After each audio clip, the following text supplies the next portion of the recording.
doon ay tinuwan sa baptist nga mayon sila nga ang bautismo dili na siya kinahanglan sa kaluwasan, ug unya doon na po'y tinuhan sa grace, no, kaning grace gospel mga igsoon nga pinaagi sa imong pagtuulang luwas na. So mao na sila pagtuulang luwas na ang baptist, ang grace pagtuulang luwas na, dili na kailangan ang bautismo sa kaluwasan.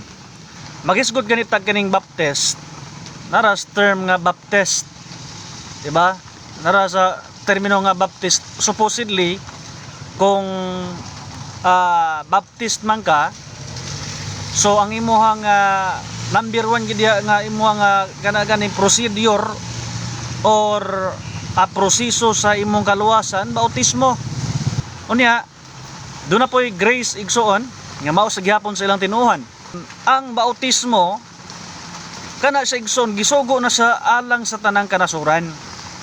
So walay gipili diha, walay gipili nga imong grupo baptist, imong grupo grace, wala na siya gipili igsoon nga di ka kailangan mo dawat sa bautismo. Kundi ang bautismo alang sa tanang tao tibuok kalibutan. Sumala sa Mateo 28:19 nga gisugo ni Kristo ang iyang mga apostoles pagpangwali, pagsangyaw sa tanang kanasuran. It means tibuok kalibutan. So karon nganong mo deny man mo nga wa mo'y labot sa bautismo or dili na sa kinahanglan ang bautismo sa kaluwasan. Now, unsaon nato pag-identify kung tinuod ka nga baptist? Ang tinuod nga baptist nara sa ngalan nga baptist, diba? Nara sa iyang word baptist, it means kumbaga kung nag-claim ka nga ikaw baptist, supposedly nagpabautismo ka, diba? Di kayo nag-claim kang baptist tapos di ka magpabautismo. Kaya doon na may sugo si Kristo niya gisuportahan sa mga apostoles nga ang bautismo dili na applicable sa panahon karon tungod kay sa inyong pagtuo dili na kailangan ang bautismo sa kaluwasan. Unta gisuportado na sa mga apostoles muna sa igsoon nga bisan sa Biblia wala tay mabasa igsoon nga ang mga apostoles naghunong sa pagpamautismo, diba? Nangamatay lang sila igsoon, ang ilang gipangbuhat bautismo sa pagkayab ni Ginoong Kristo ngadto sa langit mga kaigsunan. Ang last nga gisugo sa atong Ginoong Kristo bautismo. Nagkuman pa ba si Jesus Christ nga niining panahon na lamang sa pagministeryo nako diha lamang kutob ang bautismo. So diha ra kutob. Gisuportaran sa mga apostoles, ang mga apostoles mga kaigsunan. Never jud nimong mabasa sa Biblia nga dunay sugo nila nga gipahunong sila sa pagpamautismo. Pasabot mga igsoon, pag wala ka rin sugo sa pagpamautismo, wala ka rin sugo mga igsoon sa pagpahunong sa pagpamautismo, di wala sila katungod nga mohunong. O, di ba? Wala sila katungod nga undangon nila ang pagbautismo.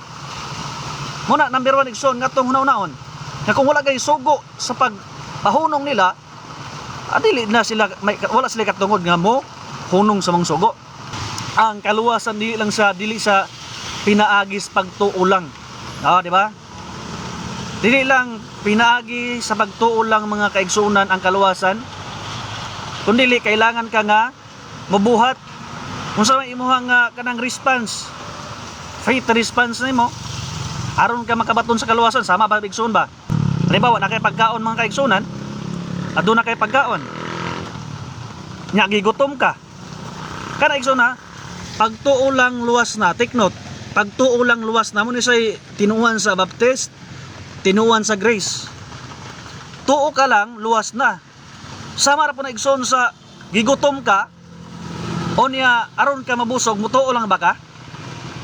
Igo lang makang mutuo ka tapos nabusog na ka? So dili na may tabigson. Ang proseso diha aron ka mabusog, di kay mutuo lang ka, mukaon jud ka, muhimo kang action igsoon, mukaon jud ka, ina na igsoon ang kaluwasan. So take note, dili na igsoon basihan ang pagtuo lang luwas na. Kaya ngano sa Marcos 16 versikulo 16 nagyon diha si Kristo nag-igsoon, niyon si Kristo nga ang mutuo o magpabautismo maluwas. So karon kinahanglan nga mutuo ka. Human sa iyong pagtuigsoon mo himo ka og kana gani ibang buhat. No. So dili qualification nga maluwas ka pinagi sa pagtuo lang. Ay kung qualification pa maigsuon nga maluwas ka pinagi sa pagtuo lang, unta miyon si Kristo sa Marcos 16 bersikulo 16 nga ang mutuo, di ba? Lang maluwas na. Kung mutuo lang ka nako, luwas na ka. Kung mo na assurance ba sa kaluwasan, mutuo lang ka, luwas na ka. Unta si Kristo igsoon miyon siya, kung mutuo lang ka sa kuwa, luwas na ka. Pero nabay lang diha. Kasabot igsoon, wala gibutuang da igsoon nga lang. Ngano man dunay duna siya kanabaganing mga proseso or buluhaton nimo mga igsoon aron ka makabaton sa kaluwasan. Ang gibuhat ni Satanas mga igsoon, mingtuo siya sa Dios. Unya, dili lamang kutob sa igsoon nga mingtuo sa Dios, nagpangurog pa siya. Di ba? Ako kay igsoon, kung ikaw kay igsoon nagtuo ka, kana ganing uban mingtuo gani pero murag baliwala lang. Pero kani sa igsoon is faithful kani siya. Matinuohon kani sa igsoon. So, kung imong basahon ang balang kasulatan si Satanas igsoon, giandam na siya sa adlaw sa hukom. It means wa nay kaluwasan si Satanas. Unsa man si Satanas igsoon? Faith alone. Pagtuo lang. Kanya karon maingon po dayon ning uban nga Baptist. Maingon po dayon ning uban nga Grace nga pagtuo lang luwas na ka, brother. Sister. Once ang motuo ka, musuliti lang ka niini. Ako nagatuo sa imong grasya, luwas na ko. Nya karon mo na ato sundon. Kung ikaw nagtuo ka, unya way buhat, si Satanas igsoon nagtuo usab pero way buhat.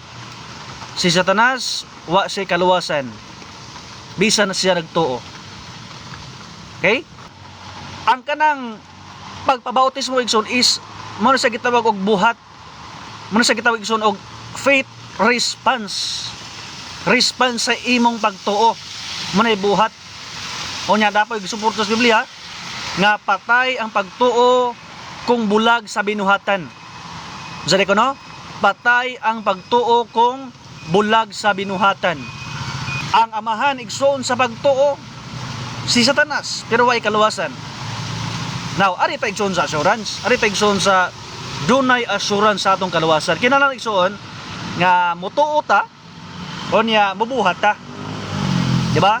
Muna igsoon, mutuo ta o mubuhat ta. Ang tinuod nga Baptist katong nagtuman sa sugo, di lang kutob igsoon nga mutuo ka sa sugo, kutob lang kang mutuo sa sugo, tapos mo claim na ka nga Baptist ka. Ang tinuod nga Baptist katong mingtuo, kaya dili lang kutob sa pagtuo, mingtuman sa sugo ni Kristo. Sa unsang paagi nga mingtuman ka sa sugo ni Kristo? Marcos 16 bersikulo 16. Nagingon dia si Kristo igsoon ngang motuo o magpabautismo maluwas. So doon na siya og end. Doon na siya end. Pandugtong. Dili lang daig igsoon motuo ka, kinanglan sab ka magpabautismo aron makuha nimo ang assurance nga kalawasan. Ang tinuod nga Baptist akong usbon katong nagsunod ni Kristo, nagdawat sa sugo ni Kristo og nagpabautismo mga igsoon. So karon ako ra pod nga encourage sa inyo ha, katong wala pa kabautismo sa pangalan ni Ginoong Kristo. Halimbawa imong bautismo kanang word diha nga Amahan, Anak og Espiritu Santo, kana igsoon gibautismuhan ka sa way klaro. So ang tinuod nga Baptist, mingtuo ka sa sugo ni Kristo, ugon niya human sa imong pagtuo ni Kristo mingdawat ka sa bautismo. Unsa nga bautismo ang imong tumanon? Buhat 2:38. Bautismo sa pangalan ni Kristo nga magapasaylo sa sala o human niya na imong madawat ang gasa nga Espiritu Santo.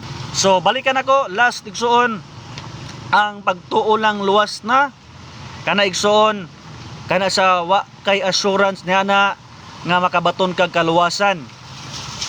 Okay? Muna sa igsoon wa kay assurance. Pero og mutuo ka og magpabautismo ka, kana igsoon dunay assurance sumala sa sulti resab sa atong Ginoong Hesukristo sa mabasa diha sa Marcos kapitulo 16 bersikulo 16. Og ang katumanan sa buhat 2:38 na kung ikaw magpabautismo ka sa pangalan ni Jesus, mapasaylo ang imong sala. So unsa man igsoon pagkaluwas nimo imong sala di mapasaylo. So aron igsoon nga maluwas ka, so kailangan ka nga magpabautismo sa pangalan ni Jesus. Kay anaa lamang sa bautismo sa pangalan ni Hesukristo ang kapasayloan sa sala. Ug dili lamang igsoon kutob sa pagpasaylo sa sala, doon na pa'y gasa or gift, mao ang Holy Spirit mga kaigsunan.